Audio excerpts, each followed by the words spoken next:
এই অন্ধকার গুহায় আসলে তেমন কিছু বোঝা যাচ্ছে না, তো ভিডিও করে লাভ নেই। পাহাড়ি একা বাঁকা রাস্তা, কেমন টায়ার মারছে এরকম এরকম স্লিপ করছে। এই যে গুহার মুখটা আগে দেখো, তারপরে যদি হাড়ে কুলায় তাহলে যেও।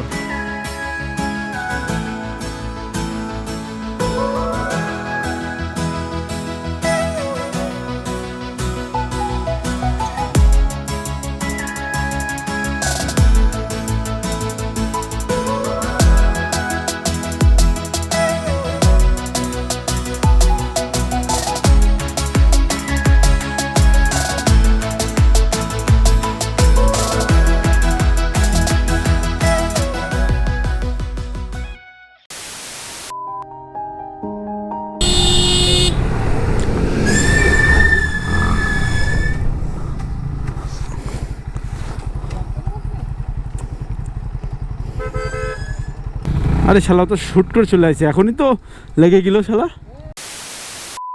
আপনারা দেখতে পাচ্ছেন যে আমরা খাগড়াছড়ি ঢোকার পরপরই হঠাৎ করে একটা ট্রাক আমাদের সামনে হুট করে চলে আসে। এটা মারাত্মক দুর্ঘটনার মধ্যে পড়ে যাচ্ছিলাম, কিন্তু আল্লাহর অশেষ রহমতে আমরা সেটাকে কন্ট্রোল হয়ে গেছে। তো আপনি দেখলে খেয়াল করলে বুঝতে পারবেন এখানে আসলে কার দোষ বা কার ভুল। আমাদের গাড়ি অনেক জোরে ছিল ব্যাপারটা তাও না। আপনি দেখেন ট্রাকটা রাস্তার লেনের একদম এই পাশে চলে আসছে। তাকেও দোষ দেওয়ার কিছু নেই, কারণ সেও বুঝতে পারেনি এই পাশে হয়তো একটা গাড়ি আসতেছে, কারণ পাহাড়ি রাস্তায় দেখা যায় না। তো দেখেন আপনি একদম লেন্ডমার্কের এই পাশে আছে, আর আমিও হর্ন দিয়েই আমি ঢুকছি। আমি কিন্তু কোনো কর্নারিং করার সময় বা কোনো ব্লাইন্ড টার্নিংয়ে আমি কিন্তু হর্ন দিয়েই ঢুকি। তারপরেও সেও ভালো কন্ট্রোল করছে বা আমিও ভালো কন্ট্রোল করে সাইডে চলে গেছি। তো আসলে এইটাই হলো ব্যাপার, যে এখানে আসলে ক্লিয়ার করলাম যে দোষটা আসলে কার। দোষ আসলে আমি এখানে কাউরই দেবো না, কারণ দুইজনই আমরা একইভাবেই আগাচ্ছিলাম। তো দেখেন, খেয়াল করে দেখলে আপনি বুঝতে পারবেন ট্রাকটা কিন্তু অপোজিট থেকে লেনের থেকে আমার রাস্তার একদম আমার লেনের ভিতরে চলে আসছে। সেখানে হয়ে গেছে ঝামেলাটা। সে যদি ওর লেনে থাকতো আমি আমার লেন দিয়ে বেরোয় যেতে পারতাম, বাট এই যে পাহাড়ি রাস্তায় সেও কন্ট্রোল করতে পারেনি ঠিক মতো। এটাই হচ্ছে ব্যাপার। তো এই আর কি। তো আল্লাহ অশেষ রহমত যে বাঁচাই দিচ্ছে আমাদেরকে এই যাত্রায় এইভাবে। তো এইটাই ছিল আর কি। আগের ব্লগে আপনি পুরোটা দেখতে পারবেন, এটা আমি এই ব্লগের প্রথমে শুরুতে ক্লিয়ার করে নিলাম। তো আমরা সুন্দরভাবে এখন যাব আর কি সাজেকের উদ্দেশ্যে। তো ওকে, লেটস গো।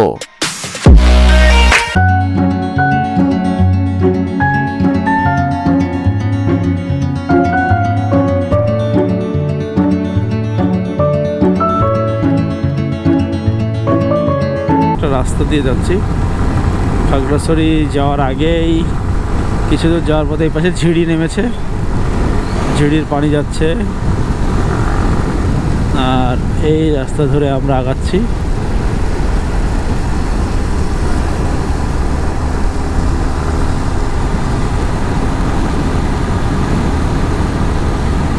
নর্মালি শুকনো সময় যেভাবে কর্নারিং করা যেত বা গাড়ি নিয়ে যেভাবে বাউলি মারা যেত, বর্ষা অবস্থায় এটা আসলে অনেক কঠিন।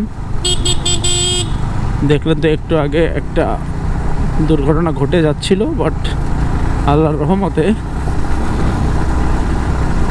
এটা আমরা সামহাও যেভাবে হোক এটা চলে গেছে পাশ দিয়ে। গাড়িটা খুব সুন্দরভাবে ড্রাইভারটা কন্ট্রোল করছে, আর আমিও এই পাশ থেকে ব্যালেন্স করে বেরিয়ে আসতে পারছি।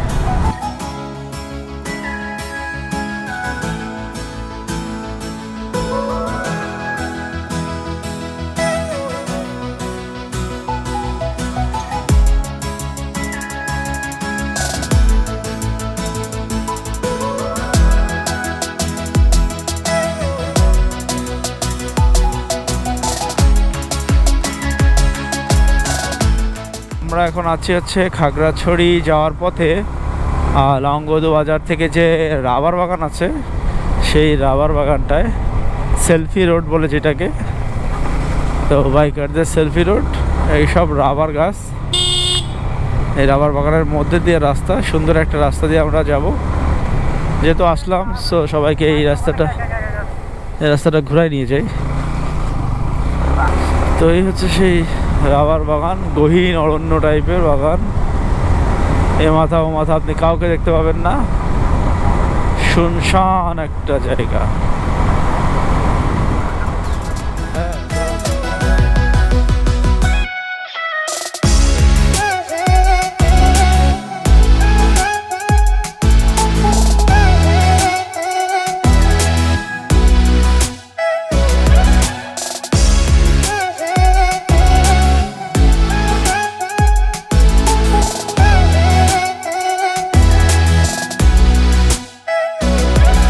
সুন্দর করে রাবার বাগান দিয়ে বের হচ্ছি, আর ছবি টবি তুললাম, এবার বের হয়ে যাওয়ার পালা। তো এখন যাব সামনে হচ্ছে রামগড় টি এস্টেট চা বাগান, সামনে একটা চা বাগান, সুন্দর একটা চা বাগান আছে। কাদা মাদা দিয়ে মোটামুটি মন্ডল পাড়ার ফিরে ও সামনে রাস্তা নুরালাম। এবার কিন্তু অফরোডের একটা ভালো একটা অপশন। হ্যাঁ আরে পড়বি কেন ভাইয়া, তুই দাঁড়ায় পড়বি। হ্যাঁ এই তো সুন্দর সুন্দর। ও পেড়ি কাদা পেড়ি কাদা পেড়ি কাদা নুরালাম, লাগা টান টান লাগা ভাইয়া, জোরে জোরে টান লাগা, সেটা ভাঙা টান দে। এই আকাশ পাশ দিয়ে চলে যা। কি রাস্তি করলো সাজে, এ তো কিছু না। তাহলে যে জায়গায় বন্যা হয়ে গেছে ওই জায়গায় কি অবস্থা। আবার পড়েছে স্যান্ডেল বলা। পড়েছিস পড়েছিস, দাঁড়াস নে দাঁড়াস নে।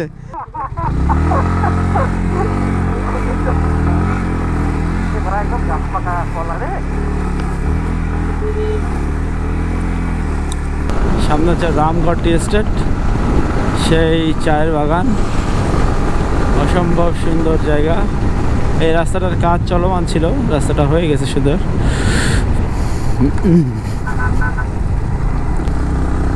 সামনে সুন্দর একটা জায়গা আছে, রামগড় টি এস্টেট। ওকে, জালিয়াপাড়া 20 কিলো। এই দেখো এই যে সাবরুম সাবরুম সাবরুম সাবরুমের বর্ডার এটা। হ্যাঁ এই যে বাংলাদেশের স্থলবন্দর, অলরেডি কিন্তু জিনিসপত্র ঢোকা শুরু হয়ে গেছে। এই যে এখানে একটা স্থলবন্দর, বাংলা আন্তর্জাতিক প্যাসেঞ্জার টার্মিনাল রামগড়। এই পাশে রামগড়, ওই পাশে সাবরুম। হ্যাঁ এই ব্রিজ হয়ে ওই পাশে চলে গেছে ইন্ডিয়া, এই ব্রিজের ওই পাশটা আছে ইন্ডিয়া, ওই যে ওই ইন্ডিয়ার গেট। সো আমরা খাগড়াছড়ির উদ্দেশ্যে যাচ্ছিলাম, কিন্তু এখান থেকে এখনও খাগড়াছড়ির দূরত্ব প্রায় 45 কিলো টিলো। তো চারিদিকে ছোট ছোট টিলা পাহাড়, দুই পাশে পাহাড়, অসম্ভব সুন্দর একটা ওয়েদার পাহাড়ের।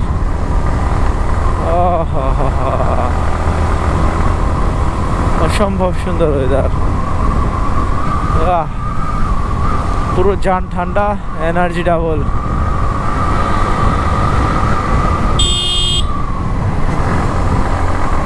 সামনে আছে খোকন সাহেব। তো আমরা যাচ্ছিলাম খাগড়াছড়ির দিকে, যাইতে যাইতে মাঝপথে দাঁড়ালাম। এটা হচ্ছে জালিয়াপাড়া আর কি, জালিয়াপাড়ায় দাঁড়ালাম। তো এখান থেকে আমরা একটু 30 কিলো মতো আছে। তো এই জানারও 6টা 100 টাকা করে টাকা বলছে, তা কাকার কাছ থেকে কেটে নিচ্ছি। আর দুই তাই হ্যাঁ বুঝতে পারছি। সো আবার বের হয়ে পড়লাম, আর আকাশের মেঘ কেটে এখন রোদ উঠে গেছে।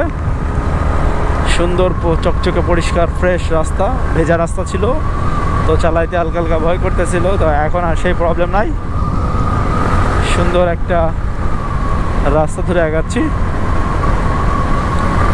ভালো লাগতেছে বিষয়টা। সো পাহাড়ি একা বাঁকা রাস্তা, কেমন টায়ার মধ্যে এরকম এরকম স্লিপ করছে। এটা কি সেনের কারণে? হ্যাঁ আচ্ছা আচ্ছা।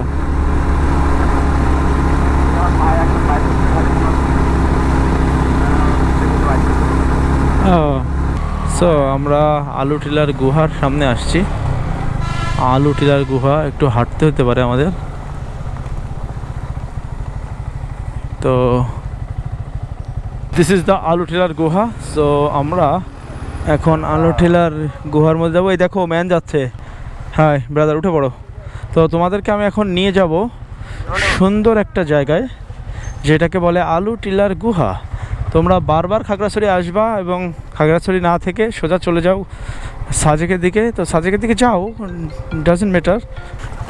ও জোস একটা জায়গা, দেখেন কত সুন্দর একটা ব্রিজ বানানো। এখান থেকে ভিউটা দেখেন, ওই ভিউ পয়েন্টটা অনেক সুন্দর। ওই ভিউ পয়েন্টে যাই, এই দেখেন এখান থেকে জোস জোস ভিউ। ওই যে ওই পাশে যাব, সমস্যা নেই, গাড়িগুলো এখানে রেখে আমরা এক্সপ্লোর করব। এইখানে আসলে কি টাইম পাস করার মতো জায়গা, বুঝলি। একটা গুহা আছে বুঝলি, বাদুর থাকে, একদম গহীন গুহা, নেপালের মতো। ওই ভিতরে হাঁটতে হবে, হেঁটে যাইতে হবে। চলো যাবো না? ওকে, আমরা আসছি এখন আলুটিলার গুহায়। আর এখান থেকে পুরো ল্যান্ডস্কেপটা দেখেন কি সুন্দর, অসম্ভব সুন্দর একটা জায়গা। এই ভিতর দিয়ে সিঁড়ি নেমে গেছে, এই সিঁড়ি দিয়ে ঝর্ণায় যেতে হয়। আগে এই রাস্তা দিয়ে যেতে হতো, হেঁটে হেঁটে আমরা গিয়েছি এক সময়। এখন এটা অফ করে দিয়েছে, সিঁড়ি দিয়েই নামাইছে। আর এই যে টোটাল ল্যান্ডস্কেপ,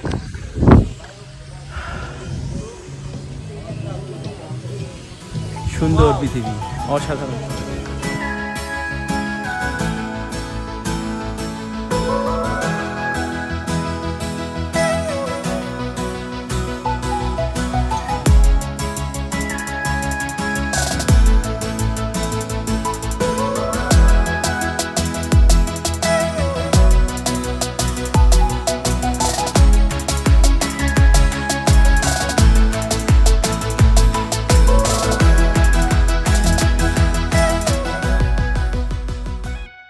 আচ্ছা, সো আমরা এখন নামবো হচ্ছে আলুটিলার গুহার ভিতরে। আর যেহেতু আলুটিলার গুহায় নামবো, তো আমাদের হেলমেটগুলো এখানে রাখলাম, প্লাস জুতা খুলতে হবে, ওখানে পানি আছে। তো জুতা খুলে তারপর যাইতে হবে। তো জুতাটা খুলে এই সিঁড়ি দিয়ে আমরা যাব। সো আমরা আলুটিলার গুহায় এই যে সিঁড়ি দিয়ে নামতেছি। তো আপনাদেরকে দেখাবো আলুটিলার গুহাটা কেমন। সম্ভব সুন্দর একটা ভয়ঙ্কর একটা জায়গা। অনেক আগে আমি গেছি, তো এখন আবার যাচ্ছি অনেকদিন পর। সেই 2016 কিংবা 15 সালের দিকে আর কি আসা হয়েছিল। ওকে, নামতে থাকি। এটা অনেক নিচেও, নিচে নামতে হবে। দেখেন কত পুরানো একটা বট গাছ, যা শিকড় বাকড় ঝুলে আছে। আমার তো ভয় করে সাপের। ওখান থেকে একটা, হ্যাঁ এইদিকে কোনো ভাইপো টাইপো, রাসেল ভাইপো যদি চলে আসে তাহলে বিপদ। তো যাই হোক, আমরা এই দেখেন ছলছল আওয়াজ হচ্ছে, গুহার রাস্তার ঝিরিপথ। অসম্ভব সুন্দর ন্যাচারাল, নৈসর্গিক সৌন্দর্য যারে বলে। এই নিচে একটা ঝিরি আছে। আমার একটা ব্লগ আগে যখন খাগড়াছড়ি আসছিলাম, একটা ঝর্ণা দেখাচ্ছিলাম, সেইখানে এবার আর গেলাম না, কারণ আমাদের ব্যাপার হচ্ছে যে আমাদের সময় কম। আমরা 3টার সময় আবার এসকর্ট ধরবো, তো এখন হাতে টাইম আছে বিধায় এখানে দীঘানাটা বেশি না, 20-22 কিলো। সো এই কারণে আমরা 2টার সময় বেরোলেও 1 ঘন্টায় কাভার দিতে পারবো। এই যে ঝিরিপথটা দেখেন, সুন্দর একটা ঝিরিপথ। এই ঝিরি, এই যে গুহা, গুহার মুখটা আগে দেখো, তারপরে যদি হাড়ে খোলায় তাহলে যেও। সমস্যা না, আগে যাও। একজন মোবাইলে ফ্ল্যাশটা চালায় যে আবার বাদুর উড়ে না যায়। আচ্ছা, মোবাইল বাদে আগে চলো, তারপর দেখতেছি। সবাই যায়, সমস্যা নেই। হ্যাঁ, গুহার মুখে দাঁড়াও। তো এই দেখেন, এখানে গুহার থেকে পানি বেরোয় আসছে, যে ন্যাচারাল পানি। ও মাই গড, ওই দেখো বাদুর উড়ে গেল একটা। ও বাবা, এই ফ্ল্যাশ জ্বালানো যাবে না, তাহলে কিন্তু বাদুর সব লাফালাফি শুরু করে দেবে। মানে ফ্ল্যাশ বন্ধ করে ছবি তোলো। আচ্ছা, তো এই হলো দেখেন অবস্থা। পানির কলকল আওয়াজ। তো চলো, এই অন্ধকার গুহায় আসলে তেমন কিছু বোঝা যাচ্ছে না, তো ভিডিও করে লাভ নেই, সিনেম্যাটিক মোডে করতে হবে ভিডিও। তো গুহার যাত্রা শেষ করে এই সিঁড়ি ধরে উপরে উঠে আসলাম। গুহার ভিতরে মারাত্মক অন্ধকার, দেখাতে পারিনি। আর এই যে fat boy on the roof, কষ্ট হয়ে গেছে, আমারও কষ্ট হয়েছে। শুধু একমাত্র স্টামিনা আলা ছেলে, তার কোনো কষ্ট নেই, কোনো বিষয় না, এখনো বিষয় না। তো চলো আমরা সাজেকের উদ্দেশ্যে রওনা দিব। Let's go.